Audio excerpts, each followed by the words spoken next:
Bom dia a todos. Iniciamos hoje a sessão do dia 25 de março de 2022, da sessão virtual, a sessão virtual da 14ª Julgadora do Tribunal de Impostos e Taxas, que está sendo gravada e disponibilizada nos termos do ato TIT 7 de 2020.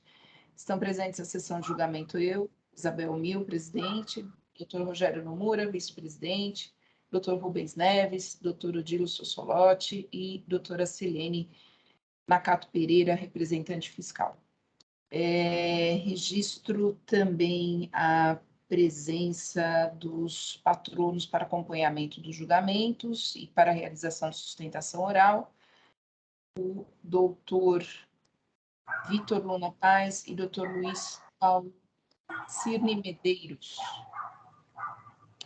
Bom,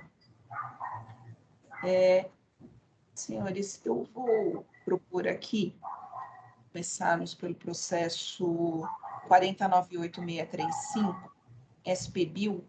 Eu vou pedir só, acho que alguém está com o áudio ligado, vou pedir só para desligar, ligada para não ter interferência.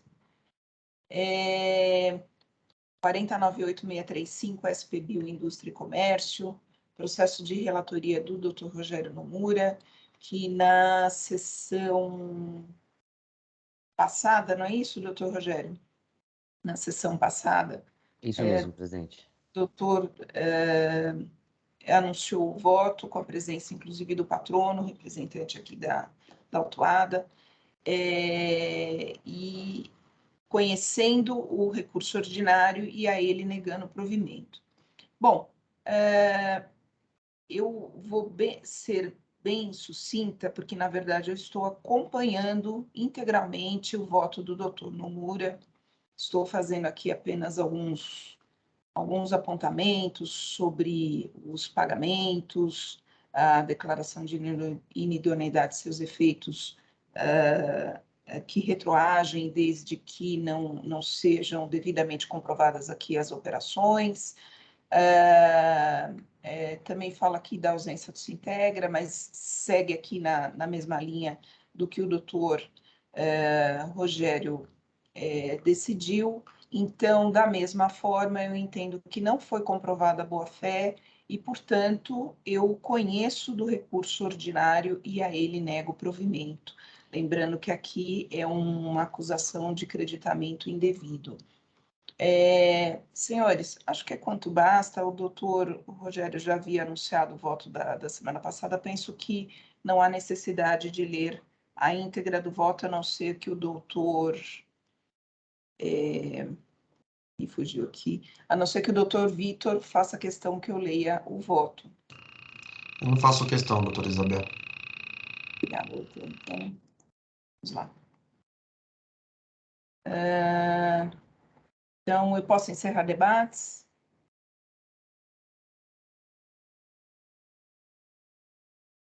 Então, vamos encerrar debates. Verificando o quórum.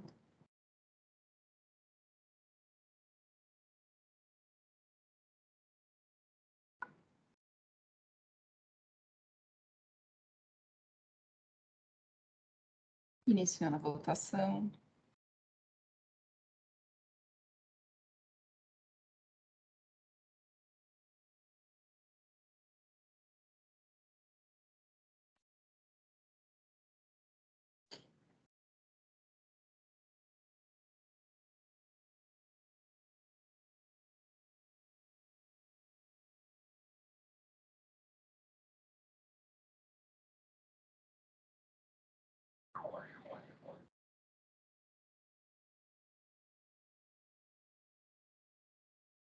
Muito bem, então,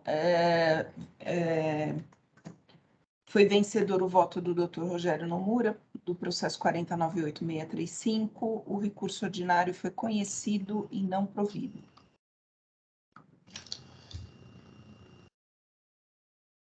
Julgamento.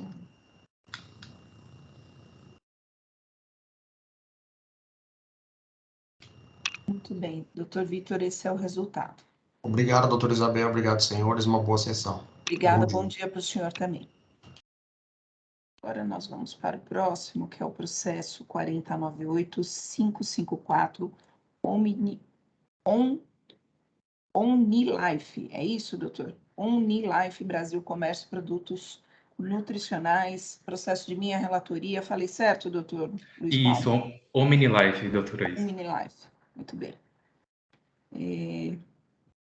Doutor, eu vou fazer a leitura da acusação e aí eu passo a palavra para o doutor. Claro, por Estou gentileza. passando uma ambulância aqui, só um minutinho.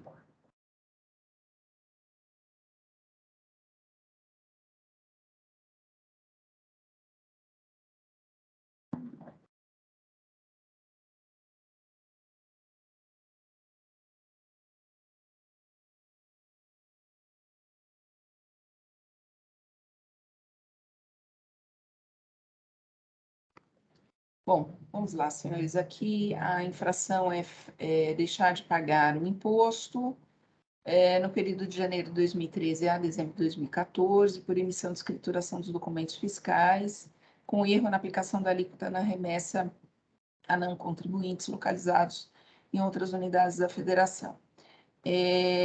Aqui é o caso de venda a representantes, pessoas físicas, também conhecido como venda porta a porta, e a autuada aqui é acusada da falta de pagamento de imposto, onde é cobrado a diferença de 6% do imposto que o fisco entende devido. Esse processo já passou lá pela...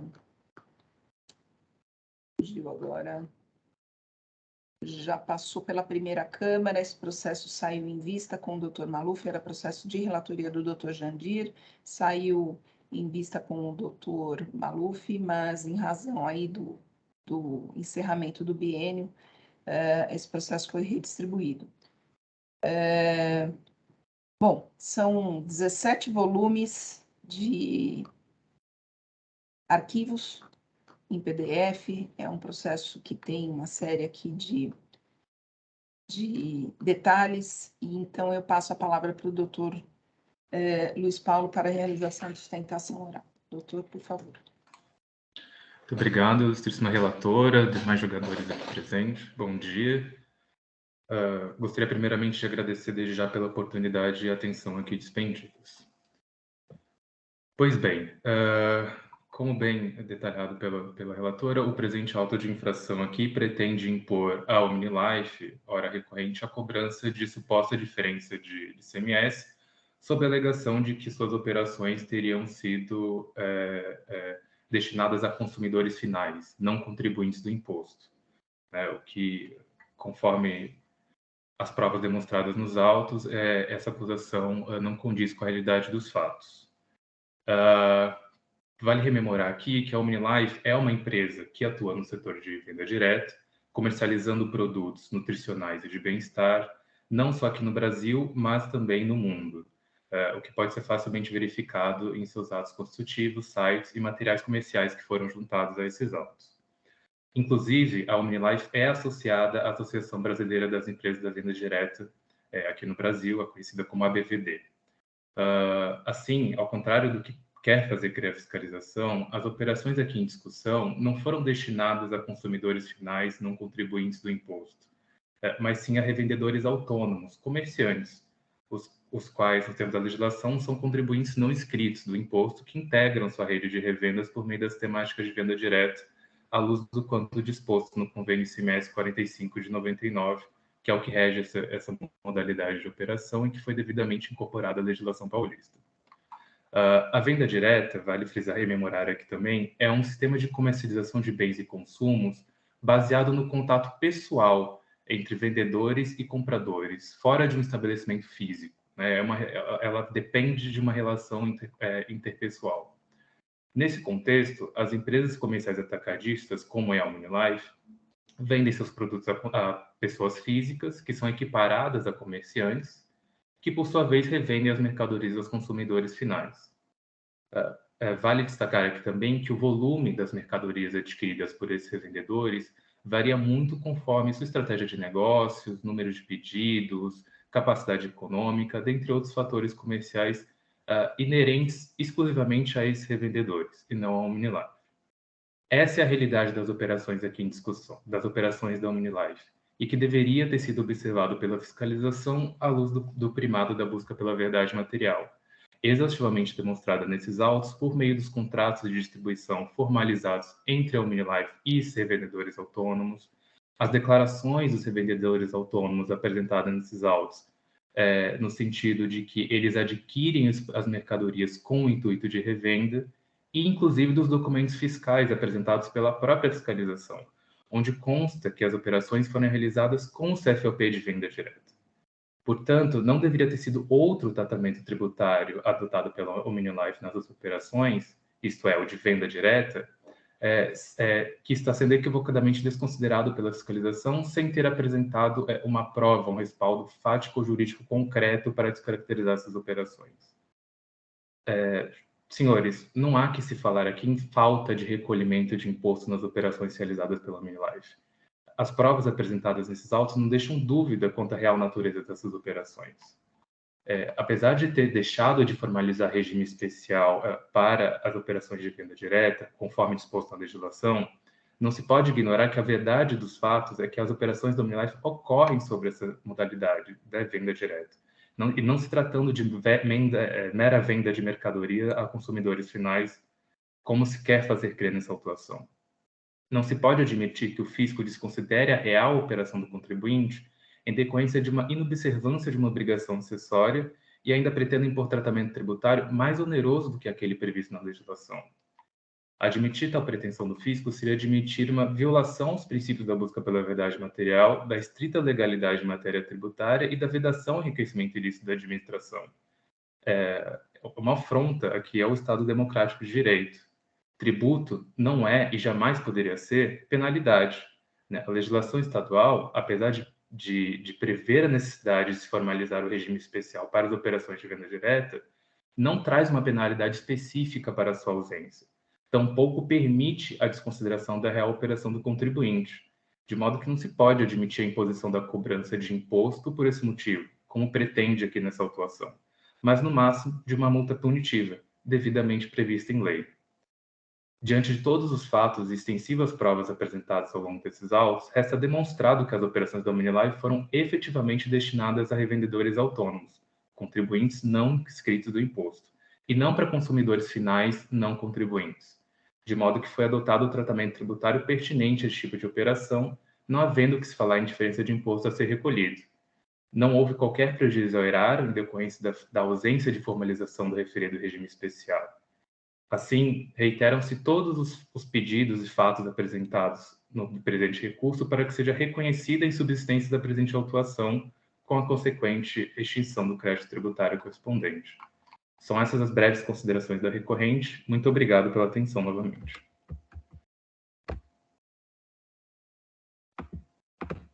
Doutor Luiz Paulo, agradeço pela sustentação, parabenizo pela objetividade. É um processo que tem muitos volumes, né? São 17 arquivos aqui. Eu, inclusive, participei do julgamento de um processo que a representação menciona no parecer. Foi um processo julgado lá pela 16ª. Mas me parece que esse processo tem uma situação um pouquinho diferente daquela que eu participei do julgamento. Então, eu gostaria de analisar esse processo com um pouquinho mais de calma. Por isso que eu fiz questão de ouvir a sustentação oral do patrono, mas eu vou retirar de pauta para trazer numa outra sessão aqui e proferir o voto. Mas antes de retirar, eu pergunto se alguém tem alguma pergunta, aproveitando a presença do patrono, tem alguma dúvida? Não? Não, doutor Odilo, representação? Então, tá bem. Então, doutor, eu vou retirar o processo de pauta aí numa próxima sessão. Se o doutor quiser acompanhar, já sabe qual é o procedimento. Perfeito, doutora. Muito obrigado pela atenção. Obrigado, senhor, viu? Bom dia. Bom dia igualmente. Eu vou ver a agenda aqui.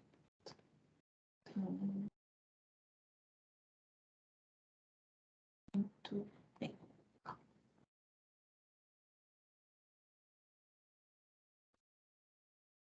Bom, senhores, acho que agora podemos seguir a sequência da pauta. Então, o próximo é o 496.186, RR Indústria e Comércio de Etiquetas, processo de relatoria do Dr. Odilo. Doutor Odilo, não temos inscritos aqui para realização de sustentação oral. Fique à vontade para, se quiser, fazer um resumo do voto.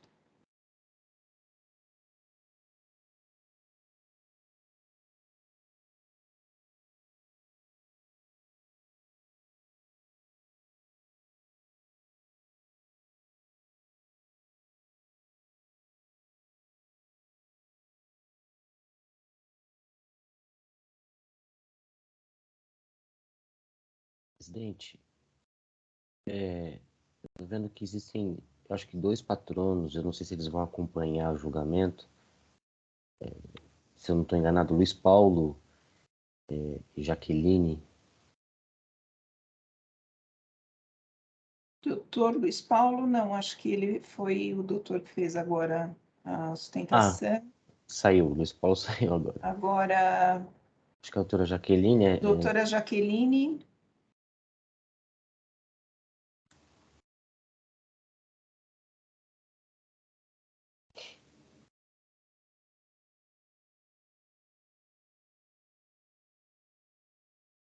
Ela mandou uma mensagem aqui dizendo que está acompanhando. Então, só para retificar aqui o que eu disse, doutora Jaqueline Santos de Jesus acompanhando o julgamento do... Doutora Jaqueline, é desse processo mesmo que a doutora está acompanhando? Ou são todos? Bom, doutora Jaqueline está presente acompanhando o julgamento dos processos. Entendi. É do próximo, mas ok. Bom, só para registro, então, doutora Jaqueline.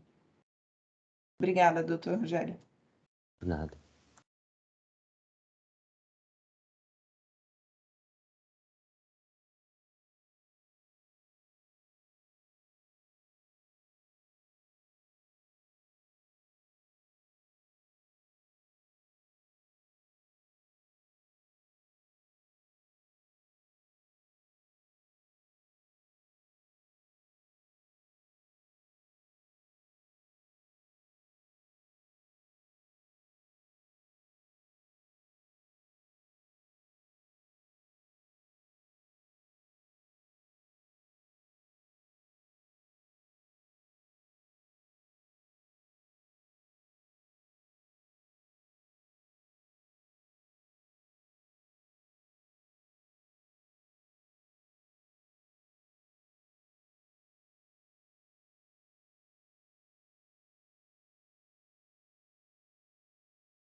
O voto já está registrado. É apenas uma acusação, falta de pagamento do imposto por aplicação da alíquota indevida de 4%, que essa alíquota de 4% seria para produto importado que não teve industrialização ou o conteúdo é superior a 40%. Esse processo foi mantido em primeira instância e, por ocasião da apreciação do recurso ordinário, houve conversão em diligência pela 10ª Câmara 2 vezes e depois também pela 9ª Câmara. Ocorre que houve o término do mandato sem que esse processo tivesse sido julgado. Eu inicio pelo exame das preliminares. Item 20 do voto. Argumenta recorrente que, a despeito da documentação apresentada, decisão recorrida, mais uma vez ofendendo os princípios que regem o processo administrativo fiscal, afirma que não localizou nos autos as planilhas mencionadas pela impugnação. Mas logo em seguida afirma que as citadas planilhas foram rebatidas pela manifestação de folhas 437 e 454, mostrando que, ao contrário do agente fiscalizador, absteve-se a autoridade julgador do conhecimento dos fatos que poderia obter mediante simples análise da documentação apresentada. Aí a recorrente cita aí uns trechos da decisão. Observa a recorrente em que, em relação ao tema, importa ressaltar que, de fato, houve um equívoco por parte da recorrente ao indicar na impugnação o nome do arquivo apresentado.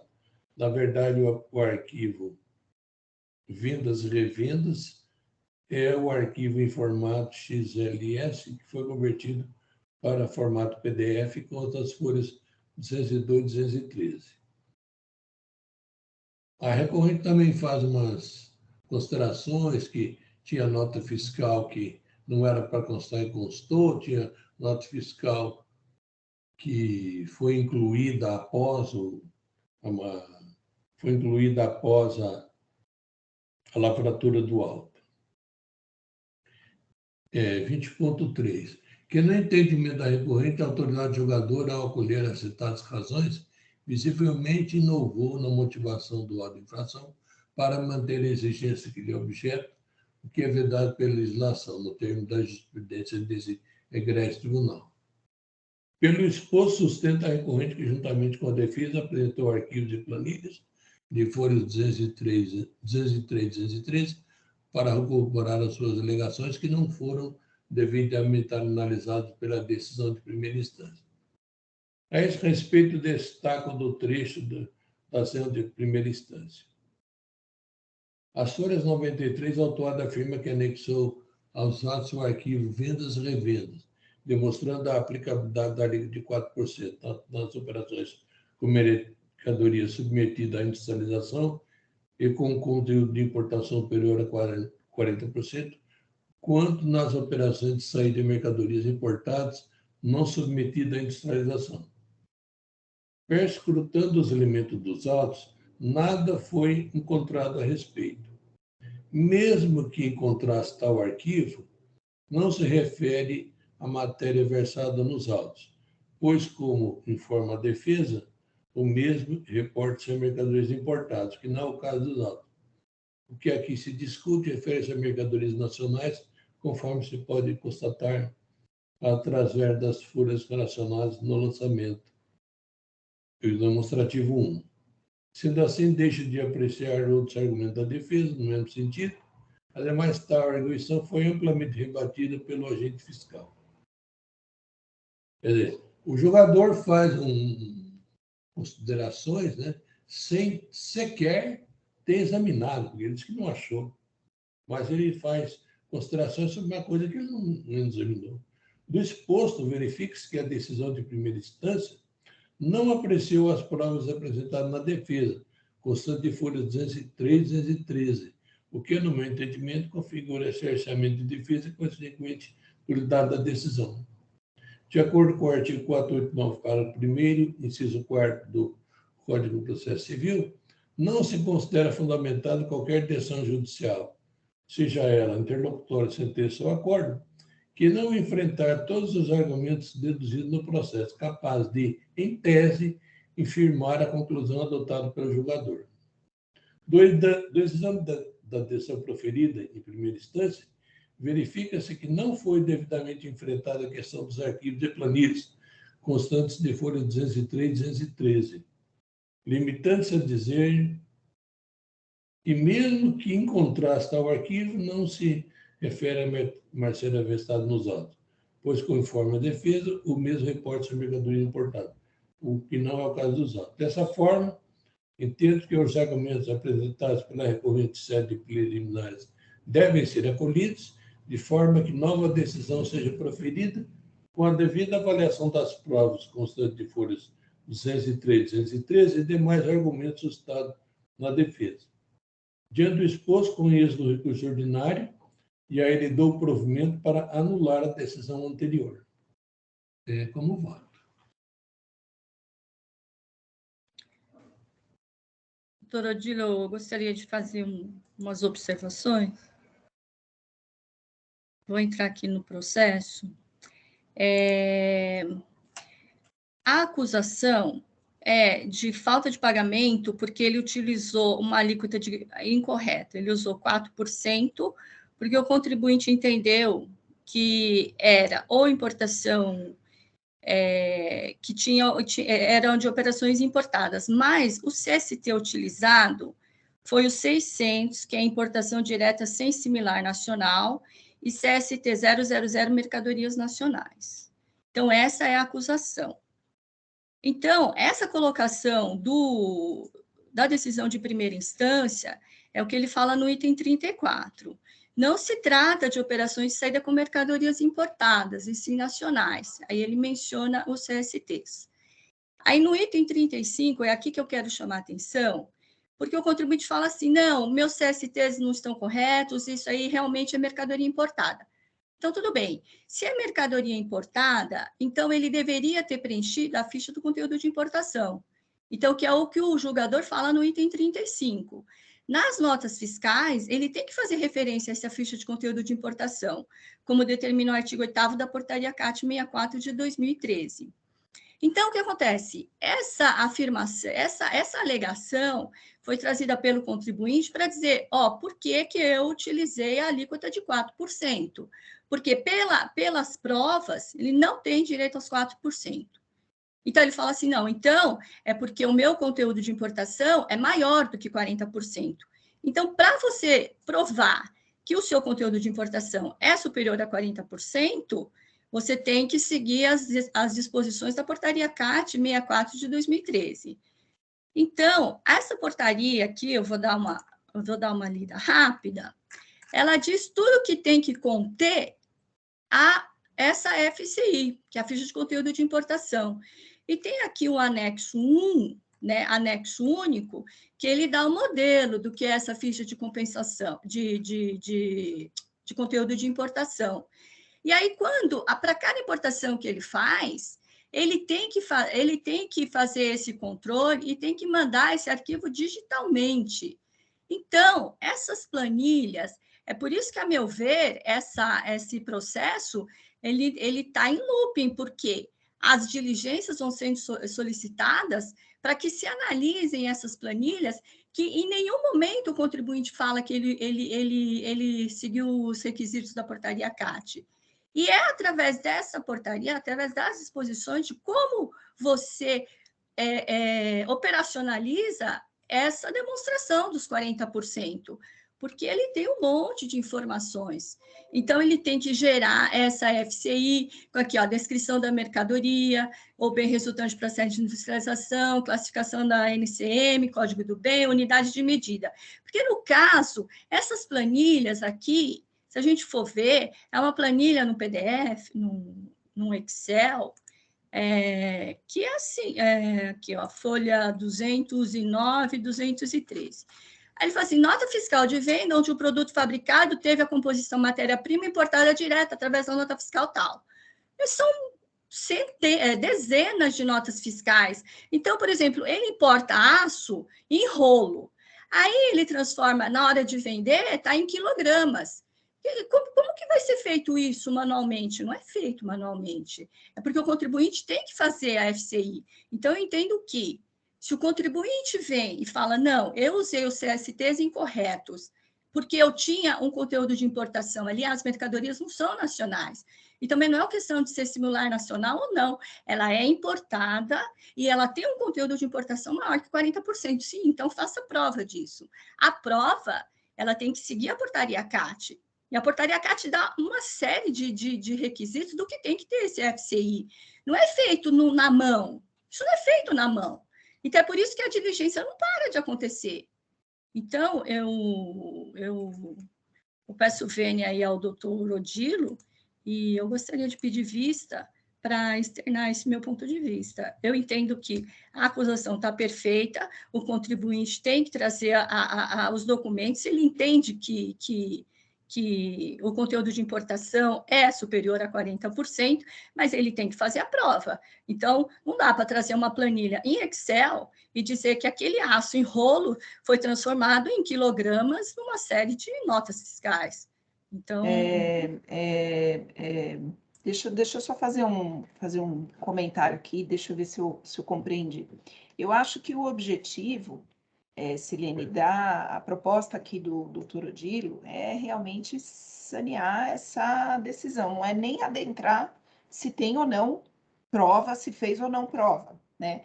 Mas falta aí uma manifestação da primeira instância, acho que é essa a proposta do doutor Odilo, para realmente aí fazer uma avaliação melhor aqui se trouxe ou não provas, né? Mas falta essa manifestação. Acho que não seria bem eu entendo o ponto de vista, não digo que concordo nem que nem desconcordo, é ótimo, nem discordo da manifestação da representação, mas me parece aqui que o propósito aqui do doutor Odilo é sanear esse ponto que falta. Né? É um ponto que me parece que é um ponto pequeno que falta para resolver. Mas era só isso que eu queria registrar. Se quiser pedir vista, ok. Então, né? Mas me parece que... Tá, mas de qualquer forma, como ele já foi transformado em diligência três vezes, ele está sendo anulado, então vai iniciar novamente. Então, eu acho importante eu fazer essas colocações, até para a gente voltar à pista, né? Porque eu acho que a gente está saindo cada vez mais e não se tem luz. Não se tem luz porque ela não segue as regras da portaria, que é ali que a gente se baliza, né? Então, se o balizador não existe, a gente está perdido aqui. Então, eu entendo assim que, uma vez eu colocando isso daí, eu acho que entendo que não existe essa nulidade de toda forma, então eu gostaria de pedir vista só para consignar esse entendimento. Não, entendi. Tá, obrigada. Doutor Rogério e doutor Rubens preferem aguardar o retorno da vista? Depois eu gostaria de fazer uns esclarecimentos.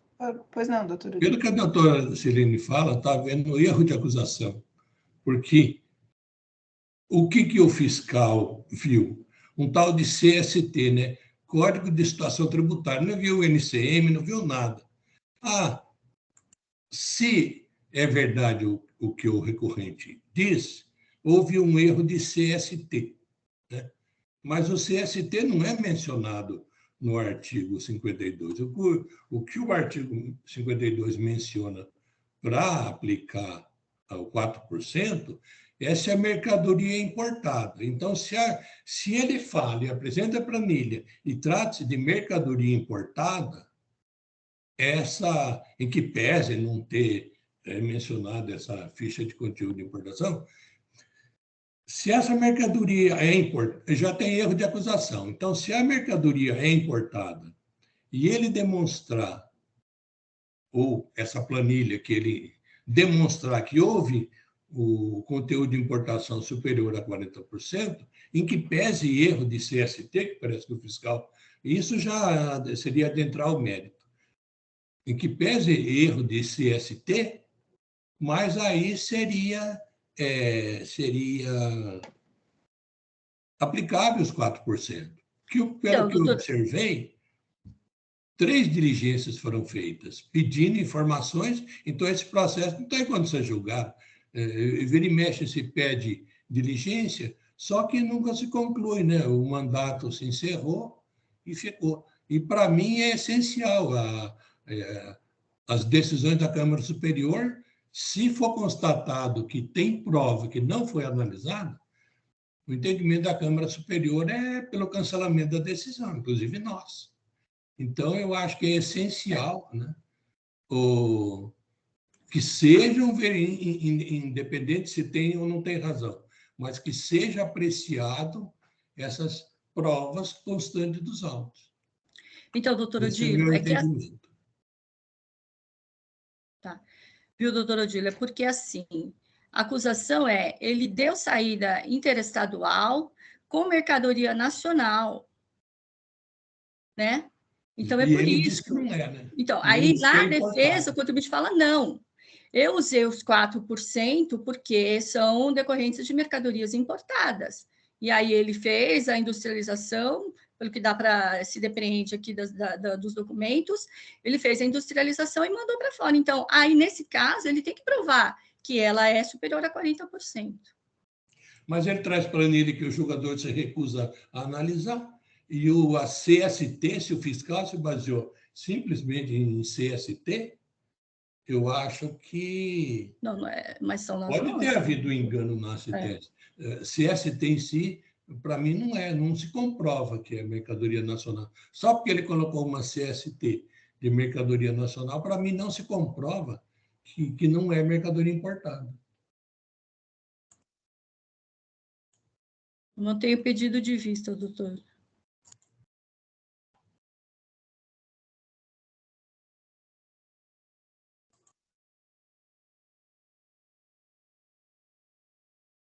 Isabel, o áudio. Seu microfone está fechado. Desculpe. É que eu não tinha visto que o doutor Odilo já havia registrado o voto. Espera só um minutinho, deixa eu só conceder ele. Ok. Bom, então o processo 40.96186 sai em vista com a representação. Bom, encerrar julgamento.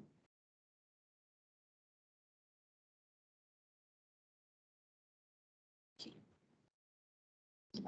Tá. Então, senhores, agora o processo é o 40.97184, Drogaria Onofre, processo de relatoria do Dr. Rubens. Doutor Rubens, doutora Jaqueline está acompanhando aqui o julgamento. Sim, bom dia a todos. A doutora Jaqueline vai fazer a sustentação ou está só acompanhando? Ela registrou aqui que só vai acompanhar. Tá bem. Bom, esse caso, senhores, é de falta de registro de nota fiscal naquele sistema da nota fiscal paulista, né?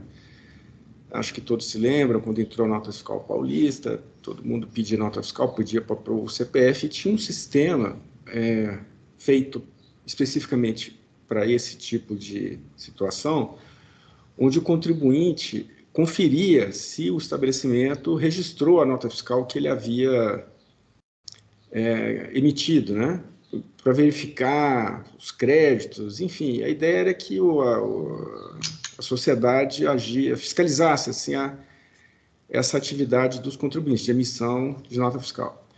A Drogaria Onofre, ela deixou de fazer esse registro nesse sistema específico. Não que ela deixou de registrar as notas fiscais que ela emitiu, mas ela não registrou nesse sistema que chamava REDF, que significa Registro Eletrônico de Documento Fiscal, acho que é isso.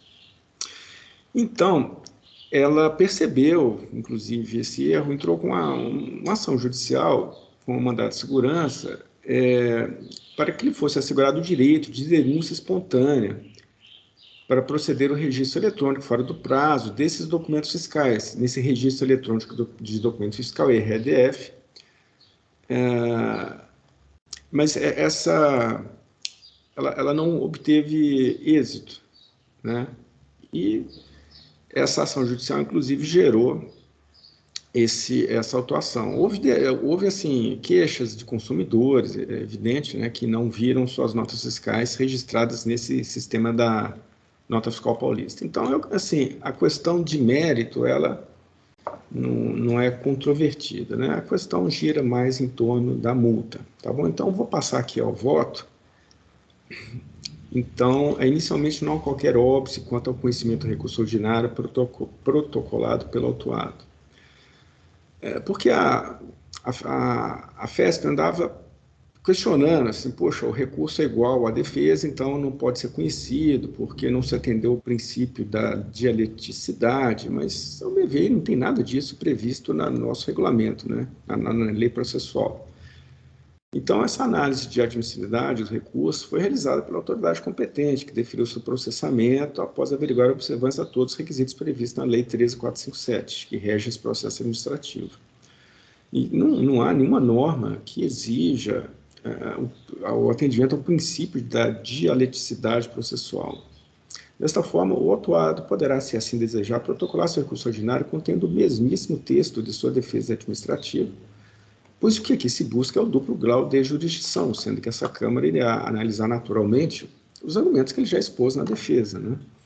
O que seria questionável se ele inovasse totalmente o seu recurso com a argumentação não apresentada em primeira instância, né, suprimindo assim uma instância de julgamento. E no mérito, a ocorrência dos fatos é admitida pelo autuado que pugna pela redução da multa estipulada em 6.264.000, etc. Eu já fiz um resumo dos fatos aqui, eu acho que não precisa entrar nesses detalhes de novo. Ele deixou de registrar milhares de documentos fiscais, né, nesse sistema da nota fiscal paulista. A penalidade prevista para essa infração está a linha Z do inciso 4 do artigo 85 da 6374, diz o seguinte: falta de registro eletrônico do documento fiscal REDF ou de transmissão de documento fiscal, autorização de uso, quando exigido pela legislação, 50% do valor da operação. Então, a multa aplicada ela está prevista em legislação vigente e eficaz, então não há que se discutir esse seu montante lançado no auto de infração. Não se aplica o disposto no 527B do RICMS, nos termos do parágrafo 2º, item 2. Então, não se aplica o disposto nesse artigo nas hipóteses de não fornecimento ao fisco das informações econômico-fiscais exigidas pela legislação relativas a operações ou prestações. Então, aquele 1% das operações no ano anterior, que esse artigo limita a multa, não se aplica quando não há entrega de informações, e foi o que aconteceu agora. A atualização do valor básico da multa, súmula 13 de 2018, e então eu vou analisar o pedido de redução de multas no 527A. Então, quanto ao pedido de redução de valor das multas, nos termos 527A do RICMS, a FESP alega que o autuado tem grande porte econômico e que diversos estabelecimentos de sua rede tiveram ainda lavrados sobre a mesma acusação, qual seja falta de registro da documentação fiscal no REDF, totalizando 15 AINs no ano de 2017. Não se aponta dolo, fraude, simulação ou falta de pagamento do imposto. Entretanto, a FESP aponta uma negligência generalizada por parte do grupo empresarial no cumprimento dessa obrigação acessória, conclusão a qual eu concordo plenamente. Por outro lado, se considerarmos que apenas este estabelecimento foi multado em mais de 6 milhões de reais e que há 15 autos de infração similares apenas em 2017, há que se concluir que a totalidade das multas aplicadas ao grupo situa-se na casa, no mínimo, né, na casa de dezenas de milhões de reais, talvez passe das centenas de milhões de reais. Então, o que deve ser considerado quando se apura a proporcionalidade e a razoabilidade da aplicação de multa em função do descumprimento de obrigação acessória. É certo que a omissão do autuado revela desídia e descaso com o consumidor, devendo assim ser penalizada sem dúvida. Por outro lado, o valor da multa deve ser proporcional à falta cometida. O valor da multa é 50% do valor da operação, tá certo? Isso pode resultar em uma penalidade normal ou numa penalidade muito alta, dependendo do volume de documentos que deixaram de ser registrados, né? E o próprio contribuinte ele identificou esse erro, procurou corrigi-lo antes da ação fiscal, ajuizou a ação judicial para se ver livre das penalidades, invocando denúncia espontânea. Tudo isso considerado, eu vejo como viável a aplicação da regra do artigo 527A do RICMS, de forma a considerar autuado um abatimento de 40% no valor da multa.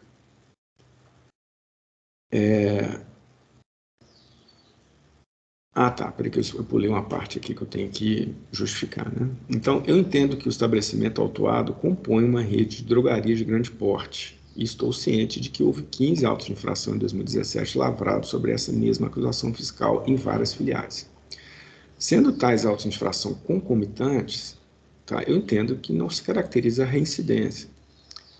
E ressaltando que a própria ação judicial movida pelo grupo do estabelecimento autuado, processo esse que gerou a presente ação fiscal, tinha por objetivo regularizar a situação.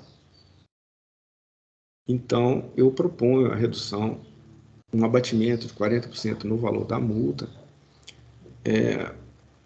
porque eu entendo também que essas multas assim exorbitantes, estratosféricas, nada disso se reverte em efetivo pagamento, né?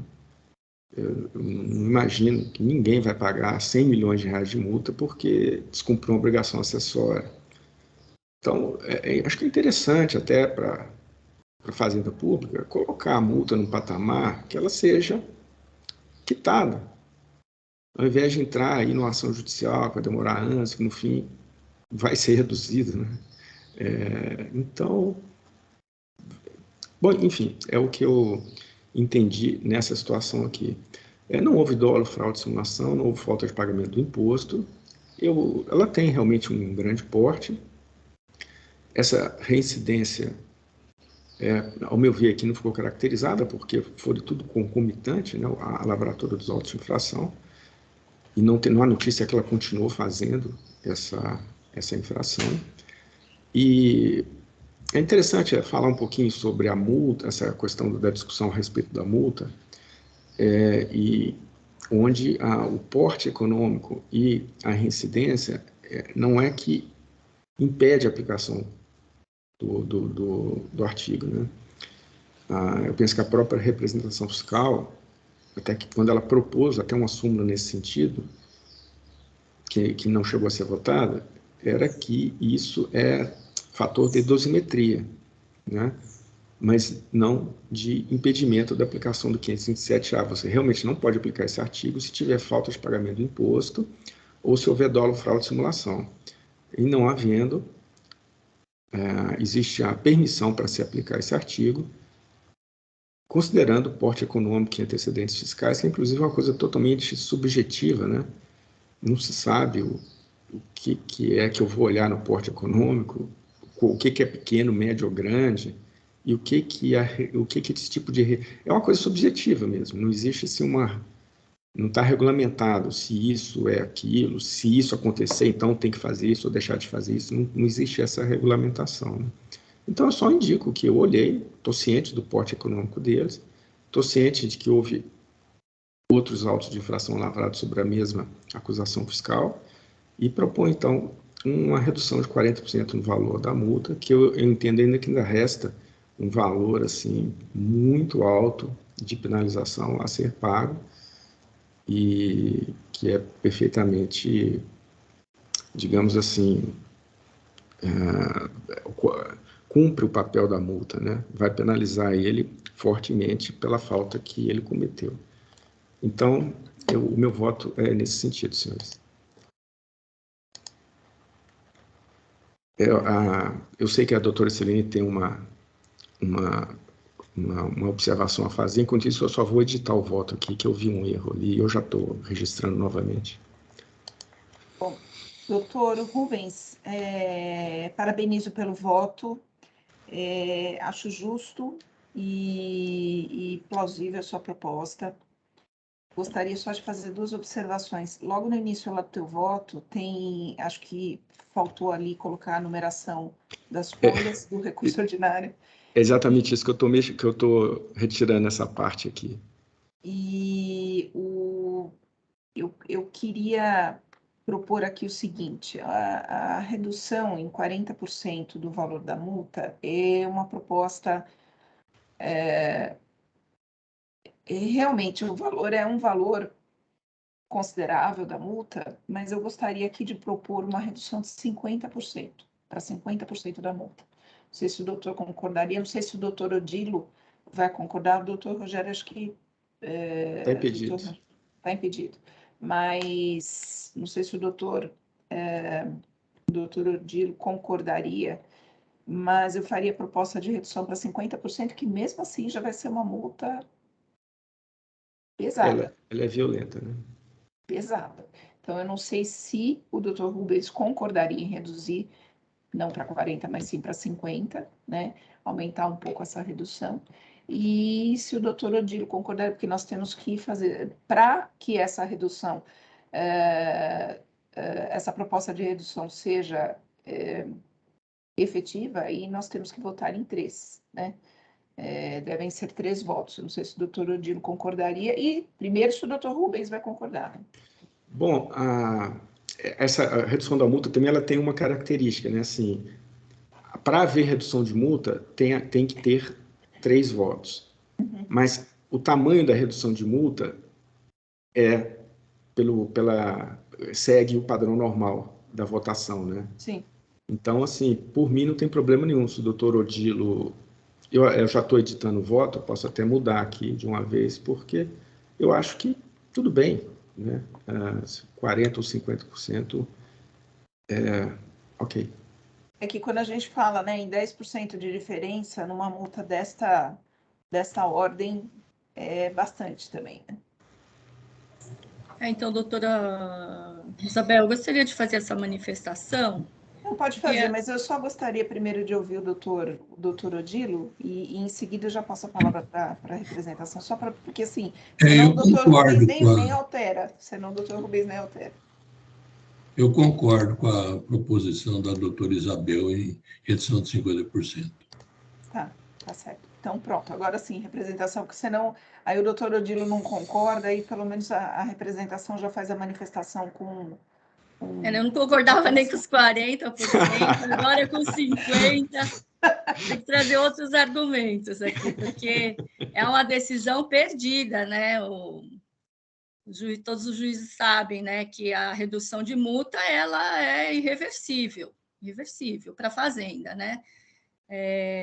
Então, assim, eu acho que a redução da multa, né, ela sempre é complicada para a fazenda, né? Existe essa possibilidade, é por isso que existem os balizadores, né? De quanto se reduz, né? Nós estamos falando de uma empresa aqui cujo capital é de superior a R$1 bilhão. Isso está muito longe de ser uma empresa grande, ela é enorme. A participação societária é de pessoas jurídicas domiciliadas no exterior, e aí a gente também não sabe nem o porte econômico delas, né?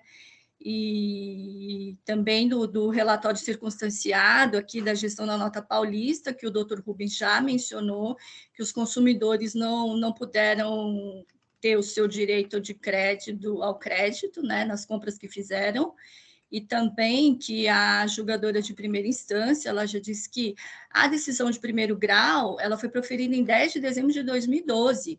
A infração continua a ser praticada, demonstrando que o contribuinte não buscou corrigir com presteza os problemas que teriam motivado a falta de registro dos documentos, né? Então, a gente está falando de um período de agosto de 2012, que foi aqui até fevereiro de 2015, porque em março de 2015 a decisão foi mantida pelo Tribunal de Justiça de São Paulo, e foi em maio de 2016, a Procuradoria-Geral do Estado encaminhou ofício à ADAT para apuração de lavratura de auto de infração. Então, decorreu um tempo bem grande aqui e que a empresa poderia ter muito bem feito a sua retificado, né? Procurado o posto fiscal, que é o que dispõe a portaria CAT nesse sentido. Então, a minha manifestação assim, tinha por base os 40%, que já é bastante, né? São 6 milhões, não é porque é muito, é porque a empresa é grande, porque são muitas operações, né? Às vezes 6 milhões para ela, que tem um porte desse, ele pesa muito, muito menos uma empresa de R$600 mil, né? Ou 60 mil, não sei. Então, essa é a questão da subjetividade envolvida. Por isso que decisões dessa natureza, elas são irreversíveis para a fazenda. Então, acaba se onerando o erário, né, de forma injusta. O erário, quero dizer, a sociedade inteira.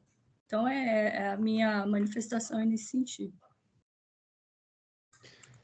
Só contrapondo aqui, doutora Silene, que a penalidade ela é geral. Alguns casos, elas são justas, proporcionais, outros a gente sente que é uma coisa que ultrapassa um patamar assim de razoabilidade, né? Tem multas de, sei lá, 200 milhões de reais, porque é automático, você aplica aquela situação, aquela alíquota na base de cálculo que é apurado ali, e resulta em valores realmente que chega a um nível assim que perde qualquer tipo de proporção, né? Então, nesse sentido, eu não penso assim que seria uma injustiça o que nós estamos fazendo aqui, né? Mas uma adequação a algo que a gente sente que seja que puna, sim, vai ser punida, né? Isso aqui é um estabelecimento só, né? Ela foi autuada em todos os estabelecimentos, né? Em cada um desses vai haver uma multa pesada também. Eu tenho certeza de que, assim, por mais que ela seja de grande porte, se você perde 50 milhões de reais, vamos supor, afeta, é dinheiro, é bastante dinheiro para quem está no comércio, né? Doutor Luiz, não são 50 milhões e ele vai ter desconto, sim, na hora de pagar.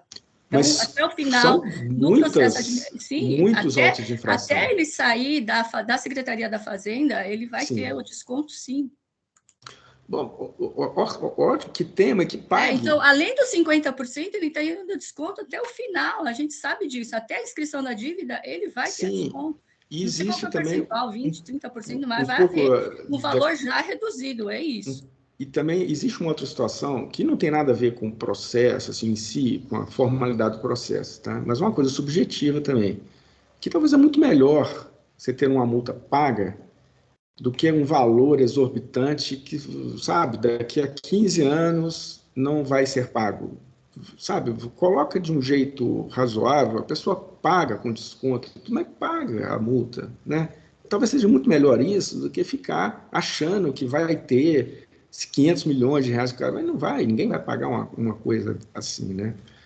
Bom, então, eu resumi assim, eu não creio que eu estou sendo injusto com a sociedade, que nem estou lesando o fisco nem a sociedade. E justamente por isso que existe a regra, né? Para que a gente possa, caso a caso, e dentro das subjetividades, não havendo dólar, não havendo falta de pagamento de imposto, nada disso, a gente possa adequar isso a algo que a gente considere que seja proporcional e razoável, né? Bom, só para reprisar aqui, né? Mas vejo absolutamente justa essa proposta. Imagino que a empresa, por conta dessa ausência aqui de registro, deve ter acontecido outras penalidades lá, até com os consumidores. Não sei se isso veio para os autos, mas certamente deve ter acontecido lá alguns outros percalços, quer dizer, ela já deve ter sido autuada até em outras esferas, né, que não vem ao caso, mas certamente. Então, penso que é absolutamente justo a proposta de redução. Bom, já abri não sei se a representação já registrou, mas, doutor Rubens, deixa eu só falar aqui, olha, lá em cima, no seu voto, relatório das acusações do recurso apresentado. Aí tem aqui, ó, diante da decisão que julgou a improcedente o autuado do agravante denominado recorrente, apresentou o recurso ordinário de folhas? Não, eu já mudei isso. Então não atualizou aqui, porque já apareceu 50%. Deixa eu ver aqui. Tá lá ainda aquele XXX? Eu tirei. Tirou. Eu atualizei aqui. Isso. Porque eu atualizei, apareceu 50%, proposta de 50%. Ok. Tá bem. Quem fala muito dá bom dia a cavalo, né, doutor? Então, melhor não ficar colocando tanta informação assim. É isso aí. Deixa eu ver, então. Manifestação da representação já está aqui. Feito, tá. Deixa exposto, entendemos pelo menos. Isso, da multa. Ok. Registrado. Então, manifestação da representação. Então, vamos lá. Então, eu vou encerrar debates. Verificando o quórum.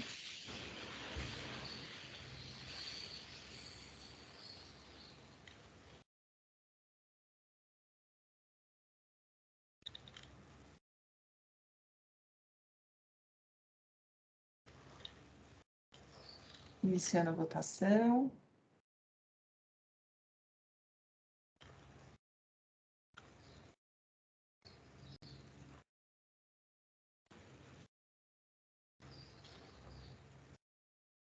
Muito bem, senhores. Então, o processo 49.7184, o recurso ordinário foi conhecido e parcialmente provido para a redução da multa aplicada em 50%. Então, encerrar julgamento. Então, a doutora Jaqueline, que nos acompanha, já ouviu aqui o resultado. E... Bom dia, doutora. Obrigada. Então, vamos lá. Senhores, terminamos. Todos os processos julgados, encerrados. Olha aí, antes das 10, mudou para as 10 horas agora. Pois é. 10 horas em ponto. É mesmo. Muito bem. Então, senhores, eu dou por encerrada a sessão do dia 25 de março de 2022 da 10ª Câmara Julgadora do Tribunal de Impostos e Taxas. Peço a gentileza, agradeço a todos pelo trabalho e empenho desta semana, pelos votos proferidos. Jailson, se puder encerrar a gravação, eu agradeço.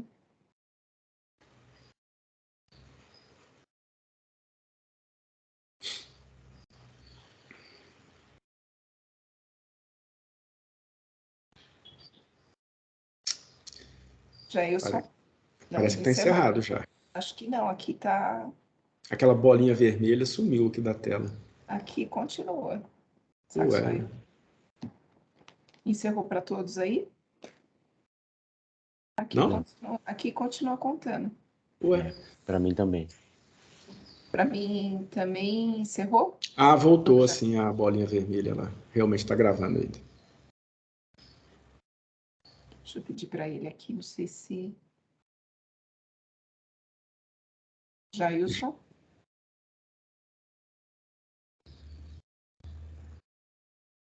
É verdade. Está contando ainda. Ah. Agora que eu vi uma barrinha aqui embaixo. 1h, 38 minutos, 39. Jailson?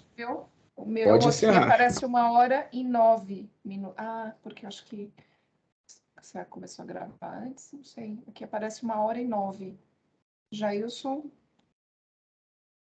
Talvez esteja marcando aqui, então, o momento em que eu entrei nessa